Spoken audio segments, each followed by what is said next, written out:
అందరికీ నమస్కారం. బాల వ్యాకరణము సంధి పరిచ్ఛేదంలో 16వ సూత్రం దగ్గర ఉన్నాం. 16వ సూత్రము ధృత ప్రకృతికము మీది పరుషములకు సరళములగు. ధృత ప్రకృతికము, ధృతము అంటే నకారము ధృతము. ధృతము చివరగా కలిగినటువంటి పదాలు ధృత ప్రకృతికాలు. ధృత ప్రకృతికముల మీది పరుషములకు, పరుషములు అంటే కా చా టా తా ప పరుషాలు. పరుషాలకు బదులుగా సరళాలు వస్తాయి. సరళాలు అంటే గా జా డా దా బా. అంటే ధృతము చివరగా ఉన్నటువంటి పదాలకు పరుషాక్షరం కలిసినప్పుడు పరుషాక్షరం స్థానంలో సరళాక్షరం వచ్చి చేరుతుంది అనేది ఈ సూత్రం యొక్క అర్థము. చూద్దాం. పూచెను, ను అనేది ధృతము.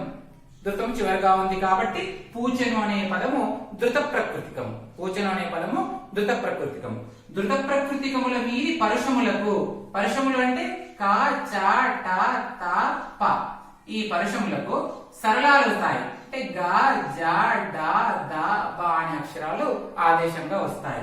పూచెను కలువలు, కా అనేది పరుషాక్షరం కాబట్టి ఈ స్థానంలో ఏమొస్తుంది? గా చేరి పూచెను గలువలు అవుతుంది. పూచెను గలువలు అవుతుంది. అలాగే తోచెను చుక్కలు, జకారానికి బదులుగా జకారం వచ్చి తోచెను జుక్కలు అవుతుంది. అలాగే చేసెను టక్కులు, చేసెను డక్కులు, చేసెను డక్కులు. నెగిడెను తమములు, నెగిడెను దమములు. మొగిడెను పద్మములు, మొగిడెను బద్మములు, మొగిడెను బద్మములు. అంటే కాకు బదులుగా గా, చాకు బదులుగా జా, తాకు బదులుగా డా, తాకు బదులుగా దా, పాకు బదులుగా బా. అంటే కచ్చట తప్పులకు బదులుగా గజండలు వచ్చాయి. ఇక్కడ ధృతం ఉండాలి. ధృతము మొదటి పదం చివర ధృతం ఉన్నప్పుడు ధృతము మీది పరుషాలకు సరళాలగు. అంటే నకారము ధృతం అంటున్నాము, ధృతం చివరగా ఉండే పదాలను ధృత ప్రకృతికాలు అంటున్నాము. అలాంటి ధృత ప్రకృతికాలకు కచటతపలు పరమైనప్పుడు కచటతపల స్థానంలో గజడతపలు ఆదేశంగా వస్తాయి అనేది ఈ సూత్రము. ధృత ప్రకృతికము మీది పరుషములకు సరళములకు. ధృత ప్రకృతికాలకు ముందున్న ధృతానికి బిందు సంశ్లేషలు విభాషగానగు. ఆదేశ సరళానికి అంటే వ్యాకరణ రీత్యా ఆదేశంగా వచ్చినటువంటి సరళాక్షరానికి ముందున్న ధృతానికి, దానికంటే ముందు ఉండేటువంటి ధృతాక్షరం నకారానికి బిందు సంశ్లేషలు విభాషగానగు. బిందువు అంటే ఖండ బిందువు, పూర్ణ బిందువు, సంశ్లేష అంటే ముందటి అక్షరంతో కలిసి ఉండడము అనేటువంటి విభాషగా జరుగుతుంది. చూద్దాం. 17వ సూత్రం. 16వ సూత్రం ఇంతకుముందు సూత్రం ప్రకారము ధృత ప్రకృతికము మీది పరుషములకు సరళములకు, ధృత ప్రకృతికము మీది పరుషములకు సరళములకు సూత్రం ప్రకారము పూచెను ధృత ప్రకృతికము, దీని మీద ఉండేటువంటి పరుషము కా అనేటువంటి పరుషము పరుషానికి బదులుగా సరళం వచ్చింది, గా అనేటువంటి సరళం వచ్చింది. ఈ గా అనేటువంటి సరళము ఆదేశ సరళము. కకారం స్థానంలో గకారం వచ్చింది కాబట్టి ఇది ఆదేశ సరళం. ఇలాంటివన్నీ జకారము, డకారము, తకారము, సరే నెగిటివ్ దమ్ములు, దకారము, బకారం ఇవన్నీ కూడా ఆదేశ సరళాలు. అంటే కచటతపల స్థానంలో గజడతపలు వచ్చాయి కాబట్టి ఇవన్నీ కూడా ఆదేశ సరళాలు. ఇలా ఆదేశ సరళాలకు ముందున్న ధృతానికి జకారం ఆదేశ సరళం, దీనికి ముందున్నటువంటి ధృతం, ఈ ధృతం స్థానంలో బిందువు సంశ్లేషలు విభాషగానగు. ధృతం స్థానంలో బిందువు సంశ్లేష వస్తుందట. చూద్దాం. తోచెను జుక్కలు అంటే తోచె ను స్థానంలో ఖండ బిందువు వచ్చినప్పుడు తోచెన్ జుక్కలు, పూర్ణ బిందువు వచ్చినప్పుడు తోచెన్ జుక్కలు. సంశ్లేష అంటే ముందటి అక్షరంతో కూడి ఉండడం కాబట్టి తోచెన్ జుక్కలు, తోచెన్ జుక్కలు. అంటే ఈ రెండు కలిసిపోయి రెండు. సంశ్లేష అంటే ధృతములోని అచ్చు లోపించి తర్వాతి హల్లు ధృతంతో కూడి ఉండడాన్ని సంశ్లేష అంటారు. ఉదాహరణకి తోచెన్ జుక్కలు అంటే తోచెన్ను, నువ్వులో ఉత్తం లోపించింది అనుకోండి, అప్పుడు ఏమవుతుంది? ఇది తోచెన్ అవుతుంది. తోచెన్ జుక్కలు అనేటువంటి రూపం ఉండి ఈ జకారము నకారంతో కలిసి తోచెన్ జుక్కలు అనేటువంటి రూపం ఏర్పడుతుంది. గమనించండి. ఆదేశ సరళాలకు ముందున్న ధృతానికి బిందు సంశ్లేషలు విభాషణకు. జకారము ఆదేశ సరళము. ఎందుకు? తోచను ప్లస్ చుక్కలు అనేది ధృతము మీది పరుషములకు సరళములకు సూత్రం ప్రకారము తోచను జుక్కలు అయింది. జకారానికి బదులుగా జకారము ఆదేశంగా వచ్చింది కావున ఇది ఆదేశ సరళము. ఆదేశ సరళానికి ముందున్న ధృతానికి, ముందున్నటువంటి ఈ ధృతానికి బిందువు సంశ్లేషణ విభాషణకు. బిందువు అంటే ఖండ బిందువు, పూర్ణ బిందువు. నకార స్థానంలో ఖండ బిందువు వస్తే తోచని చుక్కలు, పూర్ణ బిందువు వస్తే తోచని చుక్కలు అయింది. సంశ్లేష కూడా జరుగుతుంది. సంశ్లేష జరిగినప్పుడు ఏం జరుగుతుంది? ధృతంలో ఉండేటువంటి అచ్చు లోపిస్తుంది. లోపిస్తే తోచన్ అనే రూపం ఏర్పడుతుంది. చుక్కలు యథావిధిగా ఉంది ఏర్పడి ధృతంలో ఉండేటువంటి అచ్చు లోపించి ఆ ధృతము తర్వాత ఉండే హల్లుతో కలవడాన్ని సంశ్లేష అంటారు. అప్పుడు తోచని చుక్కలు అనే రూపం ఏర్పడుతుంది. ఈ కార్యాలన్నీ కూడా ఖండ బిందువు, పూర్ణ బిందువు, సంశ్లేషలు. విభాష అన్నాడు. విభాష అంటే ఇది రానప్పుడు పూర్వం ఉన్నటువంటి సత్వరూపం యథావిధిగా ఉంటుంది కాబట్టి యథావిధి రూపం ఇది అలాగే నిలిచి ఉంటుంది. తోచని చుక్కలు అనేటువంటి రూపం నిలిచి ఉంటుంది. ముందర దాన్ని చూద్దాం. పూచను గలవలు. కా స్థానంలో గా వచ్చింది కాబట్టి ఆదేశ సరళము. ఆదేశ సరళానికి ముందున్నటువంటి ధృతానికి బిందువు సంశ్లేష వస్తుంది కాబట్టి నకార స్థానంలో బిందువు వచ్చినప్పుడు, బిందువు అంటే అరసున్న వచ్చినప్పుడు పూచెం గలువలు. పూర్ణ బిందువు వచ్చినప్పుడు పూచెం గలువలు. ఇవి రెండు రాకుండా సంశ్లేష అయినప్పుడు పూచెం, నాకు గౌత్ వచ్చి పూచెం గలువలు అనేటువంటి రూపం ఏర్పడుతుంది. అలాగే చేసెన్ దక్కులు. ను స్థానంలో ధృతం ముందర ఆదేశ సరళం ఉంది. ఆదేశ సరళానికి ముందున్నటువంటి ధృతానికి బిందువు సంశ్లేష రావాలి కాబట్టి చేసెన్ డక్కులు. పూర్ణ బిందువు వస్తే చేసెన్ డక్కులు. సంశ్లేష వచ్చినప్పుడు చేసెన్ డక్కులు. ఇవి ఏది రానప్పుడు యథావిధిగా రూపం ఉన్నప్పుడు చేసెన్ డక్కులు. అలాగే నెగిడెన్ దమములు. నెగిడెన్ దమములు. పూర్ణ బిందువు అయితే నెగిడెన్ దమములు. సంశ్లేష అయినప్పుడు నెగిడెన్ దమములు. ఇవి ఏవి రానప్పుడు సత్వరూపం. మొగిడెన్ పద్మములు. మొగిడెన్ పద్మములు. పూర్ణ బిందువు వస్తే మొగిడెన్ పద్మములు. సంశ్లేషగా ఉన్నప్పుడు మొగిడెన్ పద్మములు. ఇవేవి రానప్పుడు సత్వరూపం ఉంటుంది. ఆదేశ సరళానికి ముందున్న ధృతమునకు బిందు సంశ్లేషలు విభాషణకు. పూజను ప్లస్ కలువలు. కాస్థానంలో గా వచ్చింది. ధృత ప్రకృతికము మీది పరిశములకు సరళముల సూత్రం ప్రకారము కాబట్టి గకారం ఆదేశ సరళము. ఆదేశ సరళానికి ముందున్నటువంటి ధృతం స్థానంలో బిందువు చేరుతుంది. బిందువు అన్నప్పుడు అరసున్నా నిండు సున్నాతో రెండు రూపాలు ఏర్పడ్డాయి. పూచన్ గలువలు, పూచన్ గలువలు. ధృతం లోపిస్తుంది. అక్కడ లోపించకుండా సంశ్లేష రూపం కూడా ఏర్పడుతుంది. ధృతంలో ఉండేటువంటి అచ్చు తొలగిపోయి పూచన్ ప్లస్ కలువలు గలువలు, పూచన్ గలువలు అనేటువంటి రూపం ఏర్పడుతుంది. ఈ మూడు కార్యాలు విభాషగా జరుగుతాయి కాబట్టి ఇవి మూడు జరగని పక్షంలో యథావిధి రూపము నిలిచి ఉంటుంది. సత్వరూపం నిలిచి ఉంటుంది. అంటే పూజను ప్లస్ కలువలు అనే దానికి 4 రూపాలు ఉన్నాయి. పూజన గలువలు, పూజన్ గలువలు, పూచన్ గలువలు, పూచన్ గలువలు అనేటువంటి 4 రూపాలు కూడా మనకు సత్వరూపము, అరసున్నాతో, నిండు సున్నాతో, సంశ్లేష రూపం 4 రూపాలు ఉన్నాయి. అదే విధంగా తోచని చుక్కలు, తోచని చుక్కలు, తోచని చుక్కలు, తోచని చుక్కలు. యథావిధి రూపం తోచని చుక్కలు. చేసేండక్కులు, చేసేండక్కులు, చేసేండక్కులు. అలాగే మిగతా రూపాలను కూడా మనం గ్రహించాలి. ఆదేశ సరళానికి ముందున్నటువంటి ధృతం స్థానంలో ఖండ బిందువు, పూర్ణ బిందువు, సంశ్లేష రూపం వస్తాయి. విభాష కాబట్టి ఇవి రానప్పుడు యథావిధిగా ఉండేటువంటి రూపము నిలిచే ఉంటుంది అనేది ఈ సూత్రం యొక్క సారాంశం. ధృతంబునకు సరళ స్థిరంబులు పరంబగునప్పుడు లోప సంశ్లేషణ విభాషణకు. ధృతానికి సరళ స్థిరంబులు. సరళాలు అంటే గ, జ, డ, ద, బ. ఇవి సరళాలు. స్థిరాలు అంటే హల్లులలో కచట తప్పలు పరశాలు, గయడబలు సరళాలు. ఇవి కాకుండా మిగిలిన అక్షరాలన్నీ కూడా స్థిరాలు అని మనం సంజ్ఞా పరిచ్ఛేదంలో చెప్పుకున్నాం. కచటపలు పరుషాలు, గైడబలు సరళాలు, పరుష సరళాలు కానివన్నీ కూడా స్థిరాలు అని. ఇక్కడ ఇంతకు ముందు సూత్రంలోనేమో మనకు ధృత ప్రకృతికము మీది పరుషములకు సరళములకు అన్నాడు. ఇక్కడ పరుషాలు కాకుండా కేవలం సరళాలు, స్థిరాలు. ధృతానికి సరళాలు, స్థిరాలు పరమైనప్పుడు లోపము, సంశ్లేష విభాషగా వస్తాయి. లోపము అంటే ధృతానికి లోపము, ధృతంతో సంశ్లేష ఇవి రెండు విభాషగా జరుగుతాయి అని చెప్తూ ఉన్నాడు. వచ్చెను ప్లస్ గోవులు. వచ్చెను ను అనేటువంటిది ధృతము. ను అనేది ధృతము. ధృతానికి గోవులు, గకారం అనేది సరళం. గకారం అనేది సరళం పరమైనప్పుడు లోపము సంశ్లేష విభాషగా జరుగు. లోపం అంటే ధృతం లోపిస్తుంది. ధృతం లోపిస్తే ఏ రూపం ఏర్పడుతుంది? వచ్చే గోవులు అనే రూపం ఏర్పడుతుంది. ధృతం లోపిస్తే వచ్చే గోవులు అనే రూపం ఏర్పడుతుంది. సంశ్లేష అన్నాడు. సంశ్లేష అంటే ధృతములోని అచ్చు లోపించి తర్వాతి హల్లుతో కలిసి ఉండడం. అంటే వచ్చెను అచ్చు లోపిస్తే ఏమవుతుంది? వచ్చెన్ ప్లస్ గోవులు ఉండి ఇవి రెండు కూడా కలిసిపోతాయి. కలిసిపోయి వచ్చెన్ గోవులు అనే రూపం ఏర్పడుతుంది. ఈ కార్యాలు విభాష అంటే లోపము సంశ్లేష, లోప సంశ్లేషలు విభాషగా జరుగుతాయి కాబట్టి ఇవి జరగనప్పుడు యథావిధి రూపం అలాగే ఉంటుంది.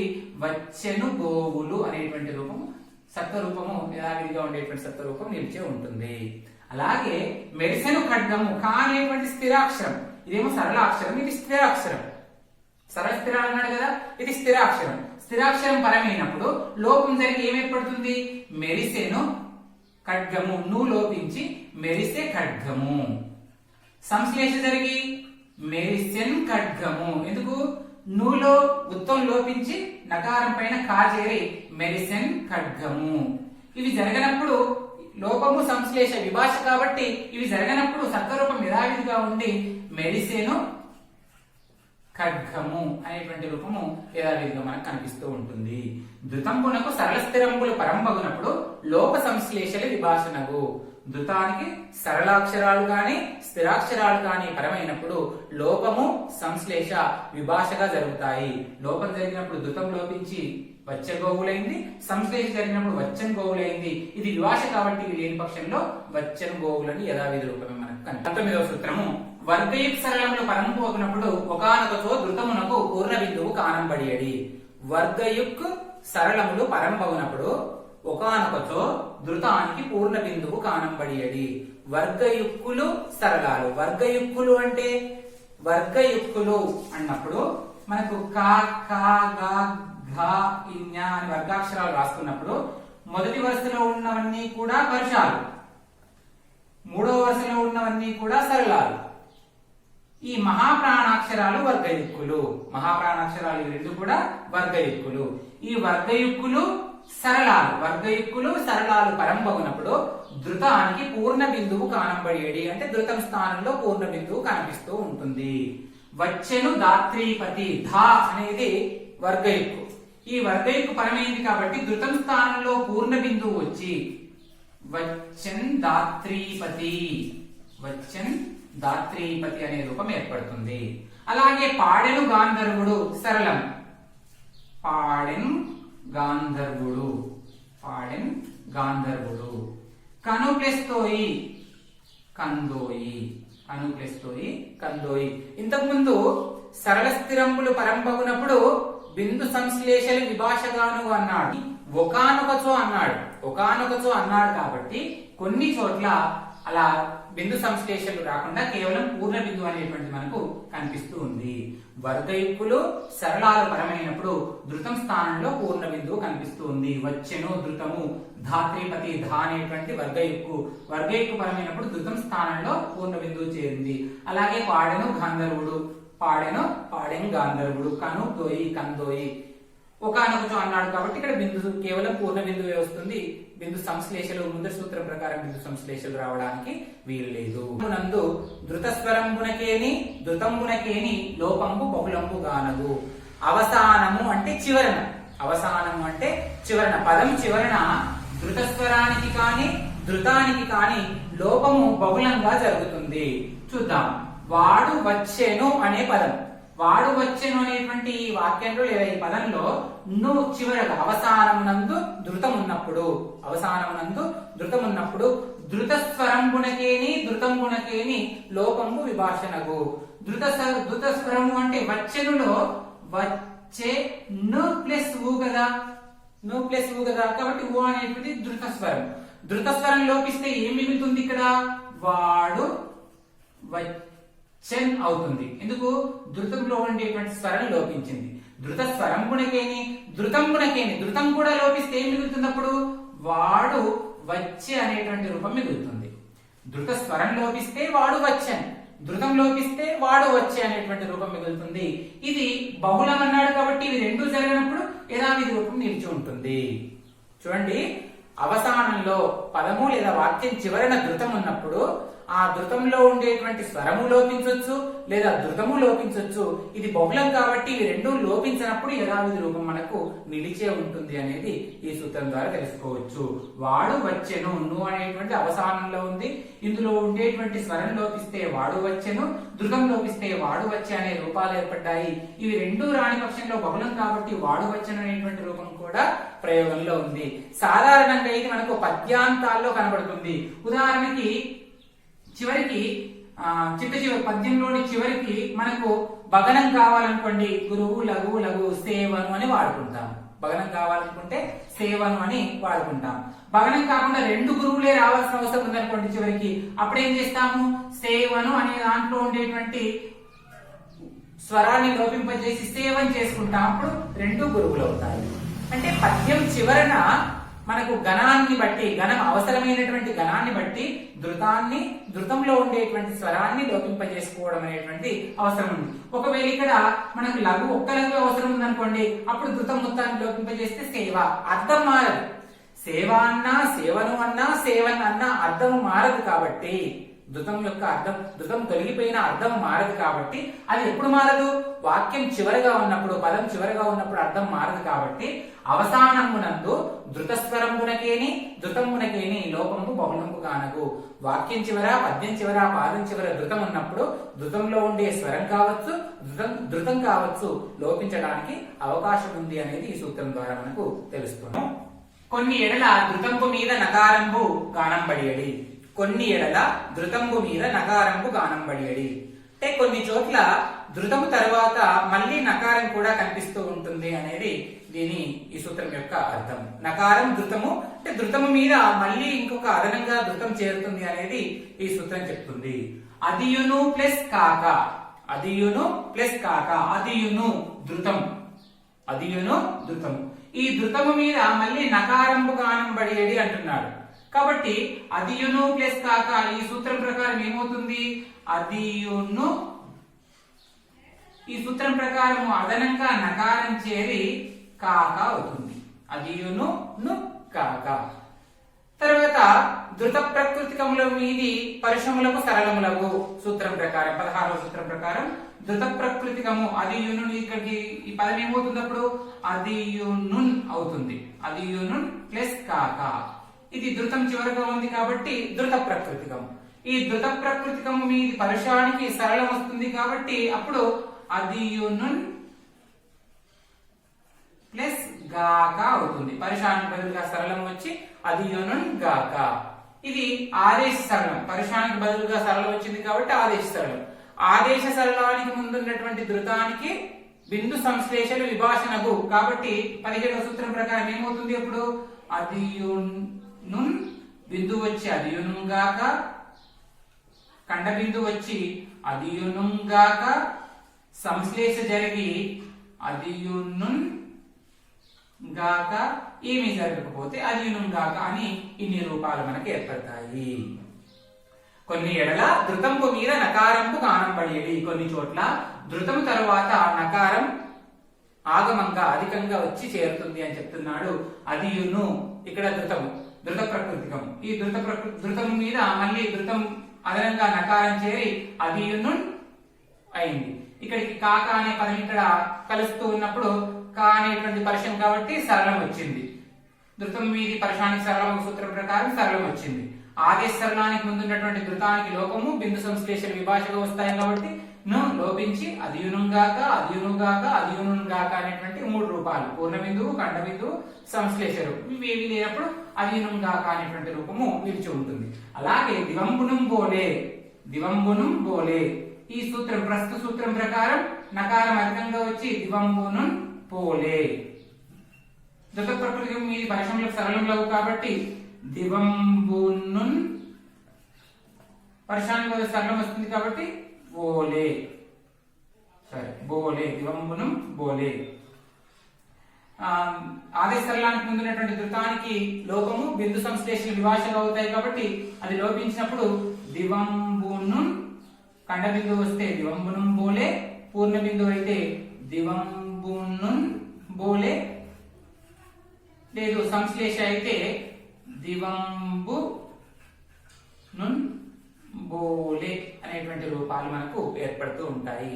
అంటే ధృతము మీద కొన్ని చోట్ల మళ్ళీ అధికంగా ధృతము ఆగమంగా వచ్చి చేరుతుంది అనేది ఈ సూత్రం యొక్క అర్థము.